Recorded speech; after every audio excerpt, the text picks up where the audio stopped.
Job లేక ఇబ్బంది పడుతున్నారా? అయితే మెడికల్ కోడింగ్ మీకు మంచి ఆప్షన్. వెంటనే కాల్ చేసి కోర్సులో జాయిన్ అవ్వండి.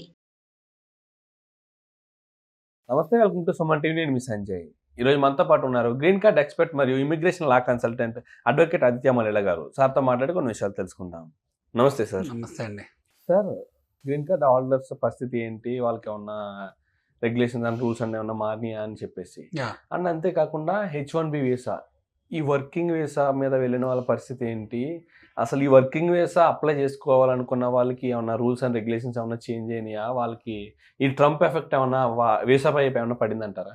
వర్క్ వీసాస్ అనగానే మనం మాట్లాడుకోవాల్సింది H1B. ఎందుకంటే చాలా ఏళ్ళ నుంచి అందరూ H1B ద్వారానే యుఎస్ మైగ్రేట్ అవటం జరిగింది. అంటే యుఎస్ మైగ్రేట్ అవటంలో విధానాలు ఉన్నాయి. ఇప్పుడు డైరెక్ట్గా అయినా మైగ్రేట్ అవ్వచ్చు H1B ద్వారా, ఆర్ ఎల్స్ అక్కడ చదువుకోవడానికి వెళ్ళి అప్పుడు H1B అయినా ఫైలింగ్ చేసుకోవచ్చు. అయితే H1Bకి రిలేటెడ్ మెయిన్ ప్రాబ్లం ఏమొస్తుంది అంటే, అది ఒక లాటరీ సిస్టమ్ అయిపోయింది.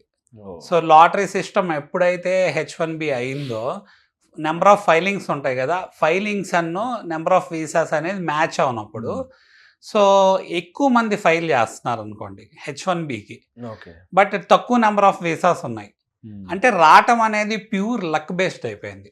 సో ప్రాసెస్ కూడా ఎలా ఉంటుంది అంటే, మనకి ఇమిగ్రేషన్ ఇయర్స్ ఉంటాయి యూజువల్గా H1Bకి. సో అక్టోబర్ టు సెప్టెంబర్ వాళ్ళకి ఏంటంటే యుఎస్లో ఇమిగ్రేషన్ ఇయర్ ఈ అక్టోబర్ సెప్టెంబర్ మంత్స్ చుట్టూద్దా తిరిగిద్ది అనమాట. సో H1B ఫైలింగ్ మనకి ఇండియా నుంచి కూడా చేసుకోవచ్చు.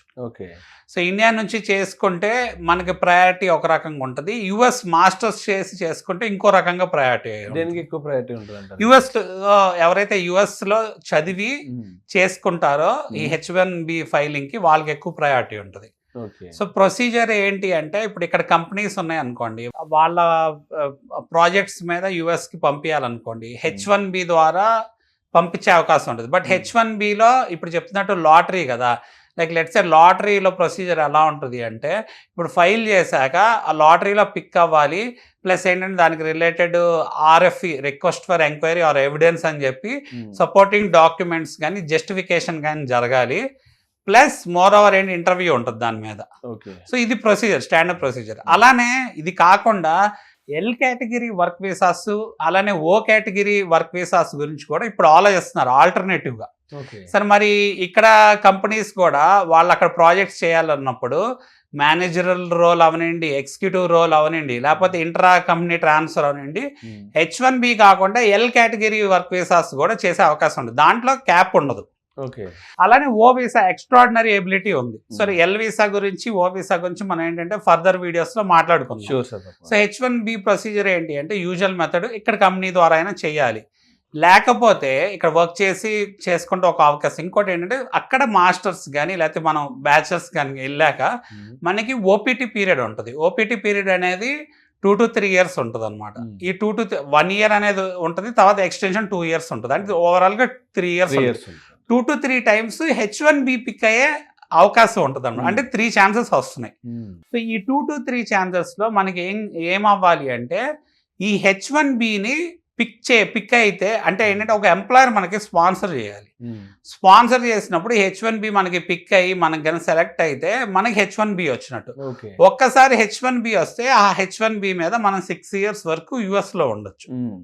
అయితే ఈ 6 yearsలో మనకేంటంటే, మన ఎంప్లాయర్ మనకి గ్రీన్ కార్డ్ కనుక ఫైల్ చేస్తే, యూజువల్గా ఏంటంటే మళ్ళీ కేటగిరీస్ ఉంటాయి కదా, మీ H1B అనేది నాన్ ఇమిగ్రెంట్ వీసా, మరి ఇమిగ్రెంట్ వీసా కింద మారాలి అంటే మన వాళ్ళు ఎక్కువగా H1B మీద వెళ్ళిన వాళ్ళు EB2, EB3 కేటగిరీ కింద పడిపోతారు.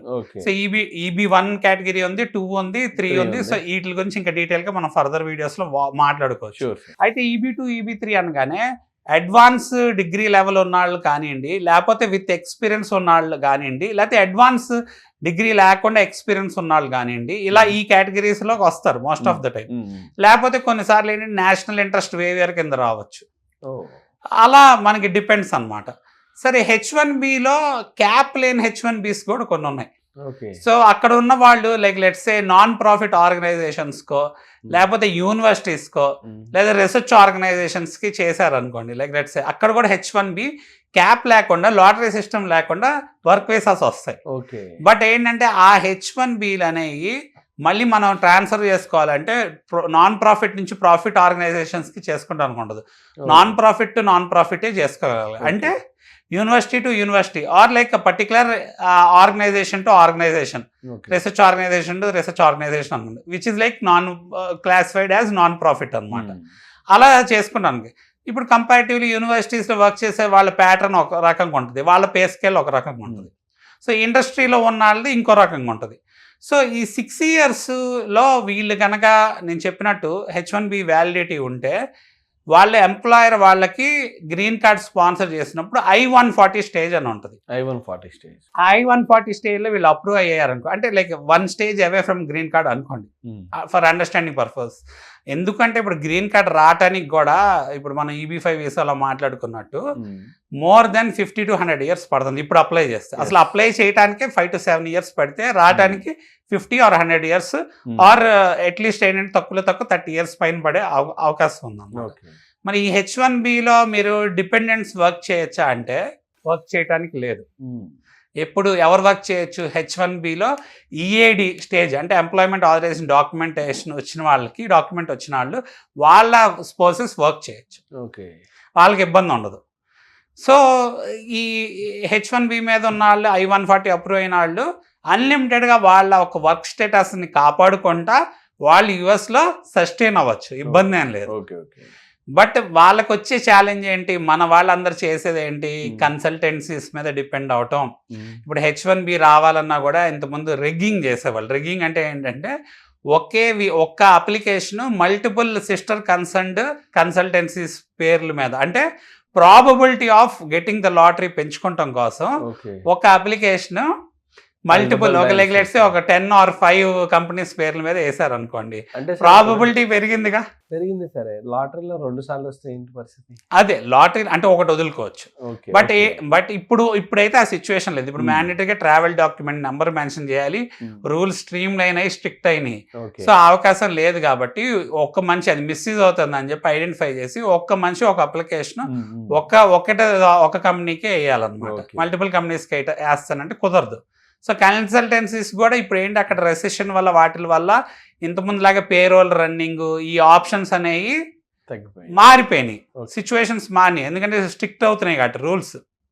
మరి H1B అనేది మోస్ట్ అందరు డిపెండ్ అయ్యేది ఏంటి? H1B మీదే డిపెండ్ అవుతారు అక్కడ సర్వైవ్ అవడానికి. అంటే సర్వైవ్ అంటే ముందు వర్క్ చేసుకోవడానికి. బట్ వాళ్ళకి జాబ్స్ మారే అవకాశం ఉండదు. ఎందుకు అవకాశం ఉండదంటే ముందు ఉన్న జాబే స్టేబుల్గా ఉందా లేదో తెలియదు. ప్లస్ మారాలి అంటే ఈ other situations like resistance, technology changes ఇవన్నీ కూడా ఓవర్కమ్ అవ్వాలి. ప్లస్ ఏమైంది, వాళ్ళకి పే స్కేల్ పెంచుకోవాలి అంటే వాళ్ళు జాబ్ మారాలి.